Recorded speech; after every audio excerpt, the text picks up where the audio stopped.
Alicia unggah permintaan maaf Ferdy Sambo, sebut belasan tahun suami saya dipropam hancur seketika. Alicia, istri Brigjen Pol Hendra Kurniawan, mengunggah pernyataan maaf lengkap Irjen Ferdy Sambo lewat Instagram story-nya. Permintaan maaf Ferdy Sambo tersebut dibacakan dan disampaikan langsung oleh sang pengacara Arman Hanis. Alicia pun mengapresiasi permintaan maaf tersebut.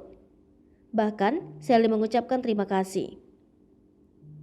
Dari permintaan maaf Ferdy Sambo, Sally juga mengapresiasi better late than never, tulisnya dalam caption.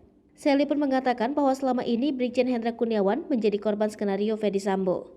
Seperti diketahui, istri Brigjen Hendra Kurniawan tersebut vokal membela sang suami yang dicopot dari jabatannya sebagai buntut kasus pembunuhan Brigadir J.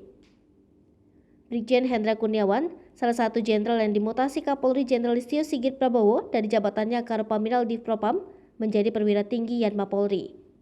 Adanya hal tersebut, Alicia mengaku siap buka suara terkait skenario mantan Kadipropam, Irjen Ferdy Sambo, dalam kasus penembakan Brigadir J yang kini telah ditetapkan sebagai tersangka. Arman Hanis membacakan permintaan maaf Irjen Ferdy Sambo yang tertulis di secari kertas.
TV, jangan lupa komen, like, dan subscribe, serta tonton terus berita-berita terupdate lainnya ya.